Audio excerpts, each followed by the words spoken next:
Kan anunya. Komentar dulu, kan Anda mengikuti tadi semua. Apa respon Anda terkait dengan semua yang kami diskusikan ini? Ya, jadi jangan salahkan masyarakat ya. Kalau kemudian ini masih bisa jadi trending dan masih jadi pembicaraan sampai Mas Doni tadi tiap hari keluar di TV aja kalah fotonya dengan Pak Jokowi, ya kan gitu.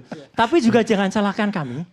Kalau kami itu melihat ada sesuatu, tapi tentu saja saya hargai kalau ada mungkin kurang etis atau apa, itu kita koreksi nanti ya gitu. Jadi artinya yang mana yang kurang etis? Ya saya kan nggak tahu pendapatnya Pak Yaakob, kan mungkin dikatakan ada yang kurang etis. Ya, nanti itu mana bisa yang kurang dikomunikasikan. Etis, itu bisa dikomunikasikan. Atau jangan-jangan Anda pengen lebih terkenal dari Pak Jokowi? Oh enggak lah. Tapi yang jelas kami itu, Mas Doni, kami itu sebenarnya memang lagi mencari sesuatu. Apa? Sesuatu yang hilang. Mencari sesuatu yang hilang atau mencari-cari sesuatu yang tidak ada? Mencari sesuatu yang hilang. Ya, jadi itu. makanya saya buka aja biar jelas ya sesuatu yang hilang itu. Apa ini? Saya hati-hati saya.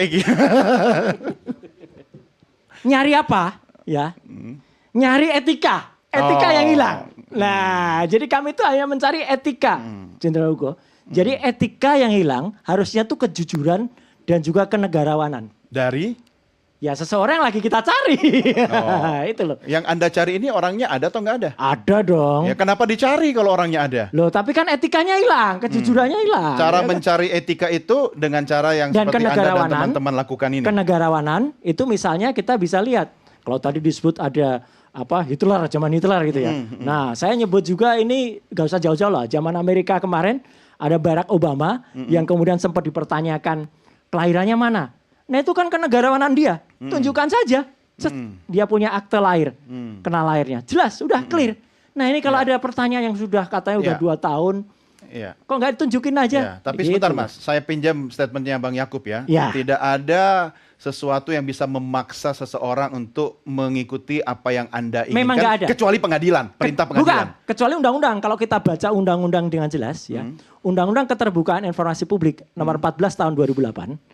Dan kebetulan saya dulu ikut serta menyusun dan kemudian ketika disahkan tanggal 30 April 2008 dan 2 tahun pemberlakuannya saya di Komisi 1 untuk mengkawal itu. Jelas betul memang ada pengecualian di pasal 17. Kalau itu menyangkut data-data pribadi dan data-data akademik. Oke. Tapi apakah skripsi itu masuk data-data akademik? Karena di pasal 18 ayat 2 jelas banget di situ juga ada. Tidak berlaku, pengecualian tidak berlaku kalau Kalau itu untuk kepentingan pejabat publik dan itu digunakan untuk kepentingan dia selalu pejabat publik. Jadi ketika orang yang kita selama pertanyakan. menjabat maksudnya? Enggak, loh kalau pertanyaan selama menjabat tetap ada, sekarang pun juga menjabat kan gitu. Di Danantara kan juga tetap menjabat. Tapi kan artinya yang kita pertanyakan kan sejak dulu. Ketika ijazah ini dipergunakan untuk 2 kali di wali kota, sekali di gubernur, 2 kali di presiden, itu kan berarti ijazah dipakai. Kecuali ijazah itu di print dari mana saja, misalnya dari UPP. UPP ngerti nggak Mas? Ya. Universitas Pasar Pramuka. Nah misalnya, tapi cuma dipasang aja di rumah, nggak akan ada yang mempermasalahkan. Tapi ketika ijazah itu digunakan untuk dia pejabat publik, itu baru masalah. Kok Anda seolah yang sangat yakin bahwa ijazah Pak Jokowi itu palsu, sementara Anda sendiri nggak punya pembandingnya asli sama palsu? Gini, untuk terbentuk satu ijazah, saya kemarin nulis panjang, ya gitu. Itu tidak bisa kata Sri Mulat itu mak bedundu. Ujuk-ujuk mak bedundu. Ujuk-ujuk. Itu ada proses panjang. Makanya kemudian kita pertanyakan sekarang, ada KKN-nya yang tadi diputar kan, Bang Rismon tadi diputar, ada skripsinya gitu ya. Itu karena itu suatu proses. Orang tuh harus lewat KKN, KKL dulu, KKN, skripsi, kemudian nanti skripsi diuji, ada pendadaran istilahnya, ya kan. Kemudian setelah itu ada yudisium, dia lulus atau enggak, setelah itu wisuda, baru setelah wisuda baru dapat ijazah. Jadi ini kan pemikiran logis kalau kita. Nah dari situ satu lagi dikit lagi, satu lagi kemudian kan kita pertanyakan kalau ini logis semuanya, berarti ijazah yang kita tanyakan ini clear betul. Makanya kalau kemarin akhirnya kalau tadi ditanya, kami belum megang ijazahnya, siapa sih yang udah megang, gitu kan? Tapi kalau skripsinya sebagai batas akhir sebelum dapat ijazah, kami sudah pegang primary evidence itu dan itu diserahkan langsung oleh Harusnya soal ijazah udah selesai kan sesuai dengan yang disampaikan oleh Barreskrim udah selesai. Sekarang ada cerita baru soal skripsi dan KKN. Sebelum dilanjutkan, Bang Yakub silakan direspon. Iya, tadi Mas Roy juga sudah memberikan informasi ya bahwa memang betul Undang-Undang Keterbukaan Informasi Publik itu ada pengecualian kan pasal 17H itu mengenai data pribadi, dan itu memang betul. Walaupun ya itu mengkonfirmasi kita bahwa itu sebenarnya dikecualikan gitu. Ada yang mengecualikan lagi. Nah itu tidak betul, itu tidak benar Mas. Betul. Enggak, kalau data mengenai akademik itu sudah jelas 17H pasalnya. Silahkan dibuka, nanti boleh nanti dibuka pasal 17H. Ya. Nah, kemudian yang Pak Jokowi juga masih pejabat dan antara itu pejabat publik, itu juga tidak benar. Karena pengarah Dewan Pengarah dan Antara itu bukan badan publik atau bukan pejabat publik. Itu jelas di undang-undangnya. Jadi itu dulu yang harus kita luruskan. Nah kemudian kalau Mas Roy masih tadi mencari KKN. Maksudnya Pak Jokowi itu rakyat biasa sekarang? Betul dong, jelas kan? Bukan siapa-siapa. Yang memiliki hak hukum yang sama tapi. Iya. Jadi Terus boleh, poinnya tetap yang boleh. mau disampaikan terhadap apa yang Tadi disampaikan saya harus Mas meluruskan. Roy? Nah sekarang ini Mas Roy kan dan kawan-kawan tentunya tadi mencari KKN, mencari skripsi. Ya itu kami hormati, silahkan saja. Mungkin kalau kami positive thinking, kan tadi kan saya sampaikan dari awal positive thinking aja. Mungkin Mas Roy lagi mempersiapkan pembelaan, mencari bukti-bukti yang nanti akan disampaikan. Ya itu silakan saja. Namun apapun bukti-bukti yang disampaikan di media, kesaksian-kesaksian yang diambil, sampaikan ke media, itu tidak ada nilainya jika tidak disampaikan di persidangan. Jadi nanti ya mungkin kalau memang masih ada bukti-buktinya silakan disampaikan. Itu kan kami hormati. Asal semua jelas forumnya. Forumnya ini bukan ke media atau ke orang-orang yang berpotensi mencemarkan nama baik orang. Ini kan yang kita takuti. Bukan forum viral-viralan begitu. Betul, ini kan negara hukum, bukan negara viral-viralan. Itu yang kami harus luruskan dulu gitu. Oke. Nah, kembali lagi ini kan sebenarnya sudah panjang. Tadi kan Mas Roy bilang ini diikuti logikanya masing-masing. Nah, dari penegakan hukumnya juga sudah panjang prosesnya nih. Pertama UGM memberikan statement. Ternyata tidak dipercaya. Ya, ya. Kemudian KPU juga sudah memverifikasi, kemudian kan tidak dipercaya juga. Ya. Bareskrim, itu yang tadi Pak Ugro maksudkan ya. Dari KPU aja kan itu kan yang digunakan oleh calon waktu itu kan kandidat. Bareskrim juga sudah melakukan penyelidikan, dihentikan karena tidak ada unsur pidana, ternyata kurang puas juga kan. Kemudian jadi teman-teman, tugas Anda sebenarnya ingin memuaskan Mas Roy Suryo dan teman-teman begitu. Justru itu yang kami agak bingung gitu ya. Kita ini kan mencari kepastian hukum, bukan memuaskan siapa. Jadi kalau ada tetap orang yang bilang tunjukkan saja. Ya tugas kami bukan untuk memenuhi hasrat atau keinginan untuk melihat. Karena Pak Jokowi tidak ada kewajiban untuk melakukan itu. Kenegarawanan tadi yang Mas Roy katakan artinya ketika itu menjadi sebuah tuntutan non hukum, non pengadilan dari seorang mantan Presiden Republik Indonesia, bagaimana? Ya silahkan saja ada orang yang berpendapat seperti itu. Ada juga kan the other side of the argument sama juga tadi bahwa kalau ditunjukkan saya juga nggak mau nih. Kalau saya harus digituin nanti saya semua orang di sini bisa menjadi korban dong. Mana palsu ya SIM-mu? Palsu ya surat tanah rumahmu. Dan seakan-akan justru dialah yang harus membuktikan sebaliknya. Nah ini yang presiden yang dari awal kita sampaikan ini lebih besar dari Pak Jokowi. Bang Yakub, yang Anda ingin coba sampaikan adalah Pak Jokowi sebenarnya menunjukkan ketaatan hukumnya sebagai warga negara dan orang biasa juga tadi. Betul. Dan kami konsisten dari awal. Di versi dari awal sampai akhir ini konsisten Pak Jokowi akan menunjukkan ijazahnya. Emang yang di sini nggak konsisten? Ada yang silakan ditanyakan. Bisa aja mancing-mancing. Kan ya, nanya boleh dong Mas, ya kan. Tapi sebentar Mas Roy, saya itu dari dulu pengen ketemu panjenengan mau nanya sesuatu. Apa itu? Apa sih rahasianya Anda itu baterainya nggak habis-habis ini dari kalau soal kasus ijazah palsu sampai sekarang skripsi sama KKN. Ya tadi bercanda, mudah-mudahan Anda ngikutin. Jangan-jangan nanti soal Jan Etes juga akan Anda ngikutin begitu. Lah kalau Jan Etes kan belum sekolah. Kecuali nanti Jan Etes sekolahnya nggak jelas. Seperti diantara Pak Jokowi dan Jan Etes. Anda akan ini juga menelusuri. Loh nanti lihat aja. Gitu. Tapi kenapa? Apa tujuan Anda sebenarnya? Seorang menjadi pejabat publik itu harus mau dibuka data dirinya kepada masyarakat. Jelas. Tapi kenapa harus Anda yang melakukan itu? Bukan. Banyak yang melakukan dan tidak ada saya. Tidak ada Bang Resmond Hasiolan Sianipar. Tidak ada Dr. Tifa.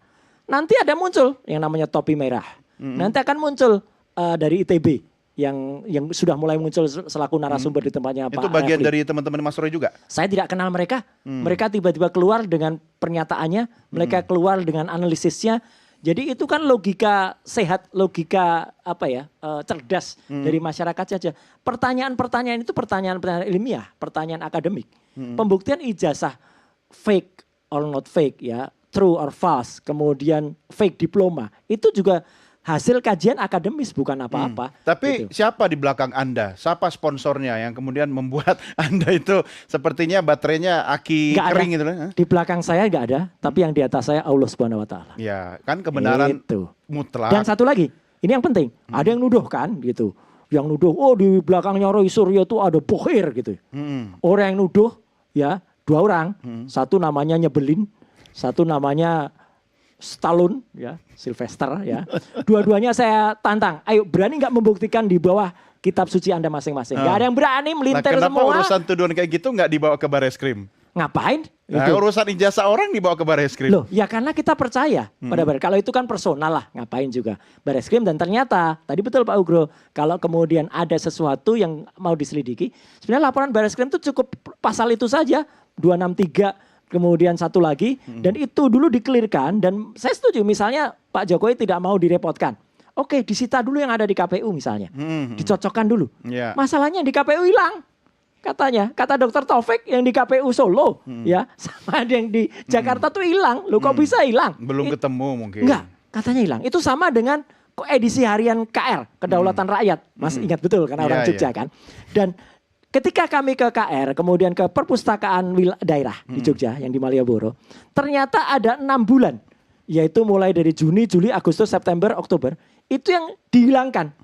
Diambil. Kata Ya. petugas, kata petugas, ini kemarin diambil Pak oleh petugas kepolisian. Loh, itu apa barang bukti kejahatan Ya, kok tapi diambil? diksi dihilangkan itu juga tendensius. Mas. Hilang, kan gak hilang di situ. Iya, mungkin dipinjam untuk digunakan sebagai bahan. Ya nggak untuk- boleh toh.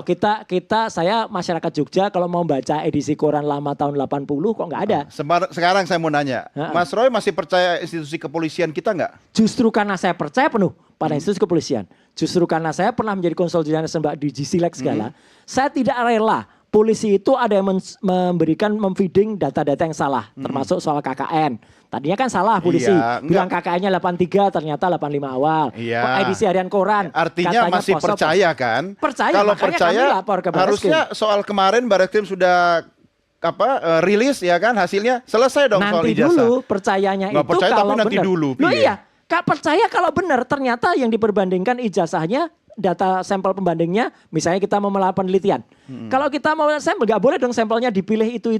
Nggak boleh, harus random sampling ya. Tapi sama Pak Ugro percaya nggak? Sangat percaya. Oke, sama kalau gitu beliau. Pak Ugro harus respon. Mas Roy lebih percaya Jenderal Ugro Seno daripada institusi kepolisian. Enggak, betulnya memang teknis-teknis penyidikan itu jangan diabaikan. Gitu. Nah. Jadi saya dengar ceritanya Mas Roy tadi juga kaget-kaget juga. Jadi bagi saya satu ya tadi Mas Yakub cerita.